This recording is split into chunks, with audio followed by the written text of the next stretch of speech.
See, it's business for business.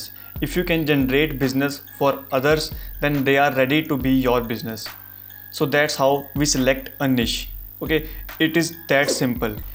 So let me make it very clear. I'm kinda against in working only in one niche if you are just starting out your agency, because अगर आप start करोगे बिल्कुल agency और आप starting से ही सिर्फ एक निश पे फोकस करके चलोगे और अंदर से क्लाइंट्स को हाथ पैर नहीं मारोगे, तो आप ग्रो नहीं कर पाओगे बिल्कुल भी। आपको पता नहीं चल पाएगा कि आपको पोटेंशियल कहाँ पे है। सो आप क्या करो, स्टार्टिंग में कम से कम एटलीस्ट 3 निश के साथ काम करो एंड उनको रीच आउट करो। उसके बाद देखो उन 3 निश में से पहले वो 3 निश आप सेलेक्ट कर लो जो 3 निश आपके लिए बेस्ट हैं, ठीक है। उन 3 निश में से तीनों पे काम करो। एंड पे 1 महीने बाद देख लो, 1-2 महीने बाद देख लो कि कौन से निश पे आपको ज़्यादा रिजल्ट्स आ रहे हैं और कहाँ पे आप ग्रो कर सकते हो, तो उसको पकड़ के आगे ग्रो करो, ठीक है। मैं बिल्कुल अगेंस्ट हूँ कि अगर आप सिर्फ एक ही निश पे आगे पूरा काम करने वाले हो स्टार्टिंग से ही, बिकॉज अगर आप स्केल कर चुके हो थोड़ा सा, उसके बाद आप एक निश पे पकड़े हो तो कोई दिक्कत नहीं है उसमें, तो उस पर दबा के स्केल करो एंड सिर्फ वहीं की क्लाइंट्स फोकस करो ताकि आप उस इंडस्ट्री के सारे बिग प्लेयर्स को भी अपने अंडर ले सको। But still we have to make it very clear in which industries, in which niches we have to outreach. So if you are just starting out your SMMA agency in India and you are confused for choosing your niche and choosing your industry, then this video is for you.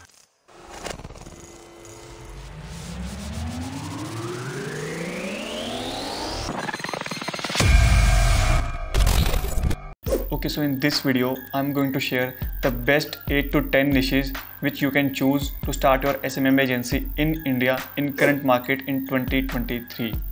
And listen to me very carefully. Do not take these niches lightly. They can be very scalable in India. So the first niche जिसके बारे में बात करना चाहता हूँ वो है e-commerce industry. E-commerce industry में फॉरेन क्लाइंट्स, इंटरनेशनल में बहुत ज़्यादा कंपटीशन है फ़िलहाल, एंड जो एजेंसीज़ हैं वो ई कॉमर्स से शिफ्ट होके जा रही हैं लोकल बिजनेसेस पे। बट स्टिल इंडिया में ज़्यादा ऐसे बहुत सारे न्यू ई कॉमर्स स्टार्टअप खुल रहे हैं, लोगों को ड्रॉप शिपिंग के बारे में पता चल रहा है, तो आप उनके साथ टाइप करके वर्क कर सकते हो। तो फर्स्ट निश तो हम ये रखेंगे ई कॉमर्स। इसके बाद आप यहाँ पे स्केल कर सकते हो, नहीं कर सकते हो, क्योंकि यहाँ पे कंपटीशन रिजल्ट्स लाने मुश्किल हैं, तो स्टिल बट यहाँ पे अगर किसी ने अपनी पकड़ बना रखी है, हमने स्टार्टिंग में सिर्फ यहीं पे अपनी पकड़ बनाई थी, अब फिलहाल हम लोकल बिजनेस के साथ काम कर रहे हैं, तो स्टिल अगर आपके साथ वर्क करते हो तो आप यहाँ पे स्टार्ट कर सकते हो। बट आपको पहले क्लियर रखना पड़ेगा कि यहाँ पे आपके पास बहुत सारे कंपटीशन है already. Second, real estate.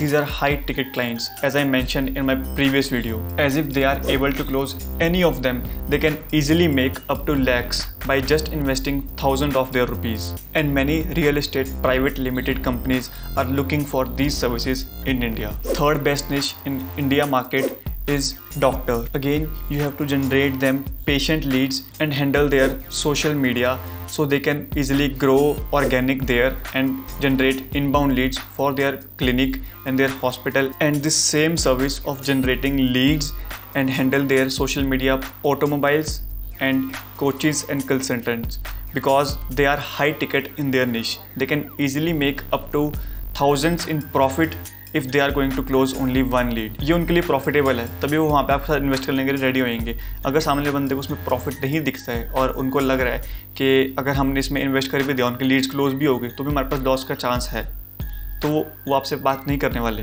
Because उनको लीड जनरेशन से कोई फ़ायदा होगा नहीं।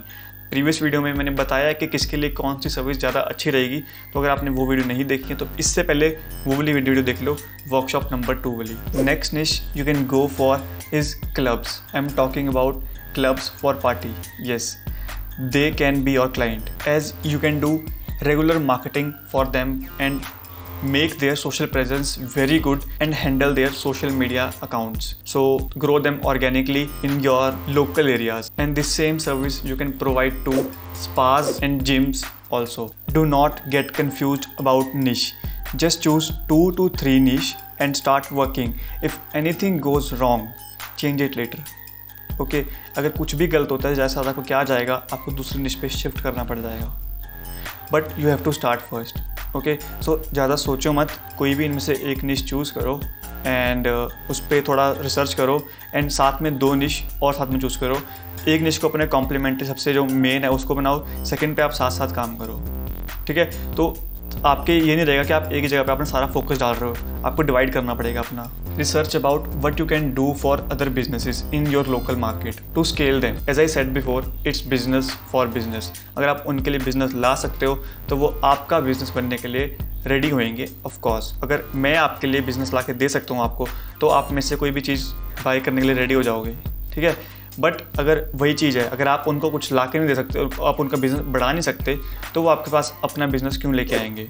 So just go and fuck around, do research for your local well established businesses and teach them how they can do their marketing, how they can grow their business organically, how they can grow their businesses by paid ads, how they can move their businesses to online। आप उनको समझा पाओगे, आप उनको सिखा पाओगे, तो वो आपके साथ काम करने के लिए रेडी हो पाएंगे। अगर आप सामने बंदे को समझा ही नहीं पा रहे कि आप क्या करते हो, तो सॉरी, आपके साथ काम करने के लायक नहीं हो बिल्कुल, बिकॉज उसको समझ ही नहीं आ रहा है आप क्या बोल रहे हो उसे। एंड बिलीव मी, इंडिया में बहुत सारे ऐसे वेल इस्टेब्लिश्ड लोकल बिजनेसेस हैं जिनको ऑनलाइन मूव होना है या फिर वो हो सकते हैं, बट वो सिर्फ हो नहीं रहे हैं, ठीक है। और ऐसा बात नहीं है कि वो उनके ऑफलाइन में कोई कमी है, उनके ऑफलाइन में भी रेवेन्यू लैक्स करोड़ का जाता है, बट स्टिल उनको ऑनलाइन मूव करने में दिक्कत आती है स्टार्टिंग में। And please do not do fake promises. आप उनके साथ कोई फेक प्रोमिसेस मत करना सिर्फ काम को लेने के लिए। अगर आपने फेक प्रोमिसेस कर दिए कोई भी, और क्योंकि उनको हमेशा ओवर डिलीवर करना स्टार्टिंग में, कोई भी आप चीज़ बोल रहे हो